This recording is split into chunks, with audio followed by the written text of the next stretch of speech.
Réagir peut-être en termes comptables, oui.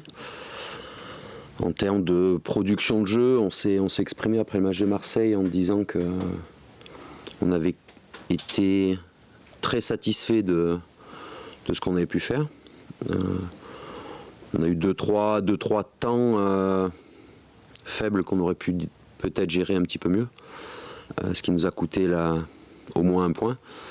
Après,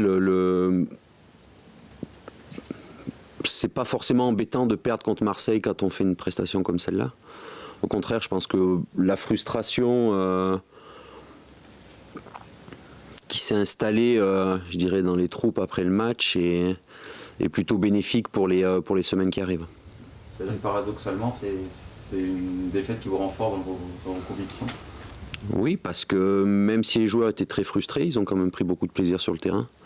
Et c'est ce qui essaie d'être notre moteur depuis le début de saison. Donc on essaie de capitaliser sur les bonnes choses qu'on fait depuis le début. Marseille, on avait répété qu'on allait à Marseille pour gagner. On a tout fait pour essayer de gagner. Malheureusement, Marseille était plus fort. Mais au moins, on suit notre ligne de conduite. Est-ce que ça prouve que vous pouvez être traité d'égal à égal avec ceux que considère maintenant comme les favoris, PSG, Marseille? Ah non, je pense que PSG, Marseille, même Lyon sont très au-dessus de nous. En termes peut-être d'effectifs, en termes de régularité. Mais on a quand même notre mot à dire. On a une place on a notre place dans les équipes pour l'instant européennes et on veut rester dedans. Vous êtes installé durablement, vous risquez pas d'accident, vous sentez quand même ce groupe? Un accident par nature est quelque chose qu'on ne peut pas prévoir. Donc non, mais malgré la défaite, voilà, ça a renforcé notre confiance. Lille est une équipe qui s'ouvre moins que Marseille quand même, c'est moins qu'on puisse dire. Est-ce qu'il faut s'adapter malgré tout à cette configuration différente? S'adapter oui et non, on sait qu'il faudra mettre la même intensité qu'on a pu mettre à Marseille ou qu'on a pu mettre contre Toulouse sur les deux matchs pour pouvoir remporter le match. On attend encore demain pour pouvoir connaître un peu l'état des troupes pour définir un petit peu notre plan d'action. Voilà, on a encore quelques joueurs un peu incertains. Vous espérez le récupérer quand même d'ici dimanche? J'espère. Dans les forfaits assurés, il y a Faubert, c'est ça? Oui. Ouais. Oui. C'est le seul. Des plus récents, oui. C'est Une norme qui est déjà forfait. Oui. Poco aussi, oui. Ouais, mais Poco n'était pas là les derniers matchs, enfin le dernier match non plus. Vous avez cette philosophie de vouloir jouer vers l'avant, mais vous prenez pas mal de buts. Est-ce qu'il faut trouver un juste milieu pour retrouver peut-être une sérénité derrière? Non. Non, parce que si on axe plus notre jeu sur un équilibre défensif, je dirais un peu plus solide, ça sera au détriment de notre jeu offensif. C'est un choix qu'on fait depuis le début de saison et on s'y tient. Ça serait dommage qu'on nous reproche de trop vouloir jouer. Non, mais ça serait dommage on me l'a reproché en off certains. Enfin, voilà, après certains consultants, experts, spécialistes. Je sais pas si. Nous, on a. Depuis le début de l'année, on le dit qu'on a envie de prendre beaucoup de plaisir sur le terrain. On a envie de produire du jeu parce que je suis persuadé qu'à long terme, pas forcément à court terme, mais je suis persuadé qu'à long terme, ça sera toujours payant. Mais vous pouvez garder cette philosophie en prenant moins de buts, ça se joue sur des... C'est quoi? C'est un problème d'attention, de concentration? Parce qu'il y a des buts... À Marseille, c'était un problème d'attention, oui. Mais même avant, il y a eu souvent des buts relativement évitables. C'est rare qu'un but ne soit pas évitable. Oui, c'est rare. Mais il y en a plus évitables que d'autres, oui. Et ça, ce sont les joueurs à vocation défensive qui sont les plus difficiles à convaincre dans cette idée? Pas du tout, pas du tout. Non, c'est... Alors forcément, un gardien de but est jamais très content quand il prend des buts. Mais on a un gardien de but qui a beaucoup d'expérience et qui sait que l'animation globale est plus importante que sa performance à lui. Mais ce que ça veut dire, quand à Marseille vous prenez des buts, il y a quand même un fléchissement de l'équipe physiquement. Est-ce que ça veut dire qu'il y a quelque chose à améliorer pour qu'il n'y ait pas ce trou en moment qui survient en deuxième mi-temps à Marseille? Je crois que c'est surtout le système de jeu qui a fait qu'on a été un petit peu en difficulté à un certain moment, mais enfin, si vous regardez bien le match, quand on repasse à une défense à 4 et 3 milieux de terrain, on avait repris le contrôle du match. Et on prend un but sur un coup de pied arrêté avec une erreur d'inattention. C'est-à-dire que vous n'avez pas eu l'occasion pendant le quart de match jusqu'au bout. Oui, ouais. 18 minutes, c'est tout. Quel que soit le système, il y a l'importance des joueurs sur les côtés offensifs. Est-ce qu'ils ne sont pas en dessous un petit peu, est-ce que vous n'attendez pas un peu plus de vos joueurs sur les côtés qui apportent un peu plus Le passage à 3 derrière, justement, était parce qu'on avait moins d'animation sur les côtés depuis quelques matchs. Donc on avait privilégié un jeu beaucoup plus rapide et direct. Voilà, c'est... Parfois, il faut savoir s'adapter. On avait bien trouvé des combinaisons sur les côtés depuis, je dirais, au mois d'août et au mois de septembre. En octobre, c'était beaucoup plus compliqué. Voilà, donc il y avait un réajustement tactique par rapport à ça. Après, ça, c'est peut-être aussi temporaire. Et ça dépend aussi de la performance des joueurs. Est-ce que vous attendez pas plus de ces joueurs-là en particulier? J'attends plus de tout le monde, de tous les joueurs. Mais c'est normal, un entraîneur attend toujours plus de ses joueurs. Est-ce que vous estimez que Diego Contempo a un coup de moins bien depuis 2 matchs, il joue pas? C'est normal. Quand vous arrivez dans un nouveau pays, il y a toujours une période où vous êtes tout feu tout flamme, parce que le changement fait du bien tout de suite. Mais après, il y a une deuxième période que tout le monde connaît, c'est la période un peu d'adaptation, où là on commence à rencontrer les difficultés au quotidien, liées à la langue, liées à l'administration, liées à la vie en général, et ça impacte forcément sur les performances. Maintenant, Diego a bien travaillé depuis quelques semaines, et il devrait pouvoir nous apporter son expérience très rapidement. Juste un mot sur Yaro Plasil. Quelle est son importance? Il est plus capitaine, enfin il était avant que vous soyez là, il ne l'est plus, mais quelle est son importance dans le vestiaire maintenant? Yaro, c'est Yaro, c'est le joueur, un des joueurs les plus respectés, à juste titre. Sa carrière et son comportement plaident en sa faveur. Et sur le terrain, c'est le joueur qui permet de nous lier le jeu un petit peu entre la défense et l'attaque. Ses statistiques en termes de passes réussies sont impressionnantes depuis plusieurs semaines maintenant. Il y a certains joueurs qui disent que quand ils sont un peu embêtés, ils lui donnent le ballon, c'est un peu ça, c'est un peu celui qui... Yaro est toujours en mouvement, il est toujours en mouvement, il arrive bien à trouver les espaces libres justement pour permettre à tout le monde de le trouver, et c'est un joueur extrêmement important dans notre dispositif.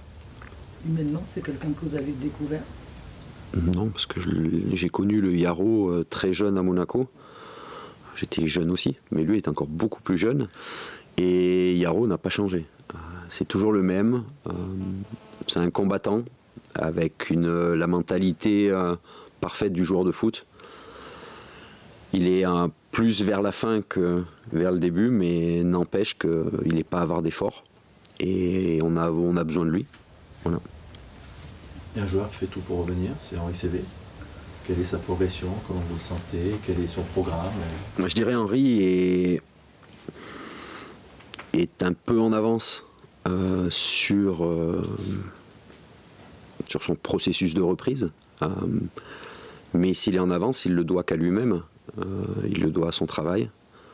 Henri, depuis qu'il est parti à Cap-Breton au mois de septembre, travaille énormément, travaille même plus que les joueurs valides. C'est d'ailleurs ce qui devrait être le cas généralement. Un joueur blessé devrait toujours travailler plus. Et Henry travaille très très très dur. Et le Henry que je vois depuis une semaine à l'entraînement me fait plaisir. Et quand on est dans des moments parfois un peu difficiles, comme après la défaite à Marseille, où on a juste à regarder un joueur comme ça évoluer sur le terrain, et ça peut nous réconcilier avec certaines choses. De là à penser à le réintégrer plus vite que prévu, quelle est votre C'est une réflexion ? possibilité. C'est une possibilité. Et puis je pense que en fait, tout le monde connaît le potentiel d'Henry, son talent. À partir du moment où on jugera qu'il est apte à revenir ou sur le banc ou sur le terrain, mais en tout cas dans le groupe professionnel pour les matchs, on ne se privera pas pour le faire revenir. Et qu'en est-il de Jussier? Jussier, ça sera un peu plus long. C'était pas la même blessure. Quand il y a des histoires de croisés, il y a aussi quand même des temps de réathlétisation qui sont incompressibles. Mais Jussier, ça sera début septembre. On espère. Janvier, excusez-moi. Début janvier. Je pose la question qui intéresse que moi apparemment sur la nouvelle pelouse qui était en se penser ce matin. Je voulais savoir si, vous aviez été consulté sur le choix, et deux, en tant qu'entraîneur, quelle importance vous accordez à la qualité de l'aire de jeu par rapport à la couleur des sièges, par exemple. Est-ce que c'est vraiment... Consulter non, mis au courant oui. D'ailleurs, je vois pas pourquoi l'entraîneur serait consulté pour ce genre de choses. Sauf si le stade appartient au club, ce qui n'est pas le cas ici. Forcément, la qualité de la pelouse est un élément indispensable pour produire du jeu, pour produire du beau jeu, et surtout pour donner du plaisir aux supporters et aux gens présents dans le stade.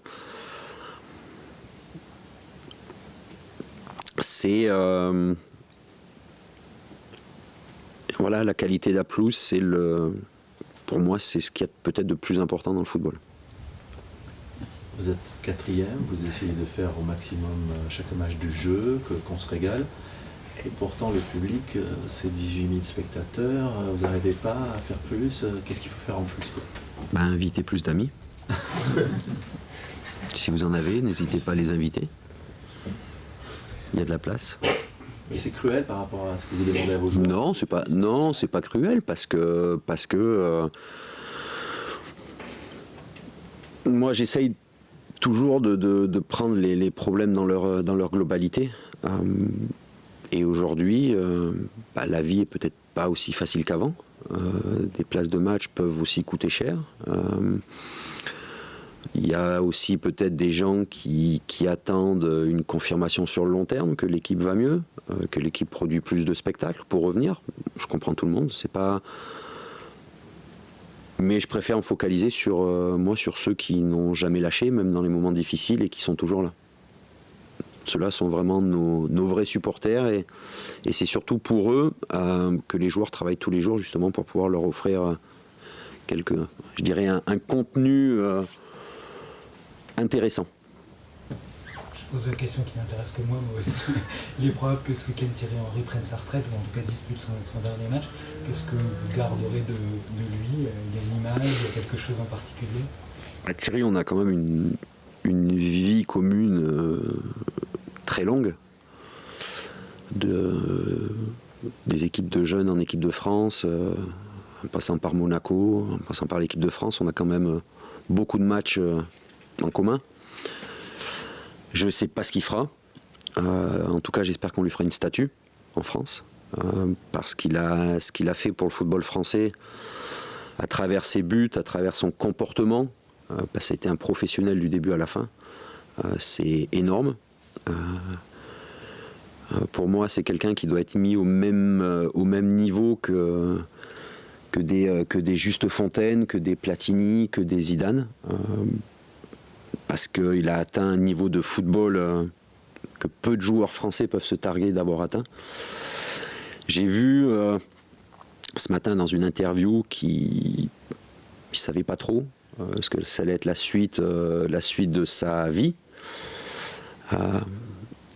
J'en profite juste pour faire passer un message. S'il a envie d'entraîner, et que avant d'entraîner, il a envie d'apprendre un peu le métier, s'il a envie de venir donner un coup de main aux attaquants des Girondins de Bordeaux, surtout sur l'analyse du jeu, sur l'analyse des déplacements, sur des séances spécifiques, il est le bienvenu. Voilà. Sur son enroulé. Surtout, il y a peu de joueurs qui peuvent... Il y a peu de joueurs qui ont connu ce qu'il a connu. Et quel que soit, bon, c'est une boutade, mais quelle que soit l'équipe à laquelle il fera passer ses messages et son expérience, ça sera une équipe chanceuse. Enfin, un club chanceux, pardon. C'est en lui le fait d'entraîner? Pardon? C'est en lui le fait de... Je sais pas.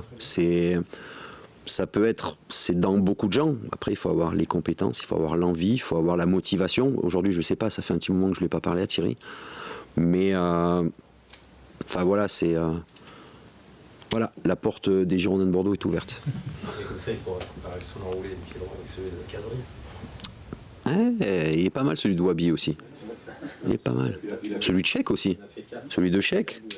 Contre Toulouse, c'est un bel enroulé aussi qu'il a mis. Puis il a que 37 ans. il peut jouer 6 mois, quoi. S'il a envie, oui. Après, il y a certaines données qui sont peut-être... mais non, s'il a envie de finir tranquillement, dans un contexte et un environnement favorable, avec des gens qu'il aime, voilà.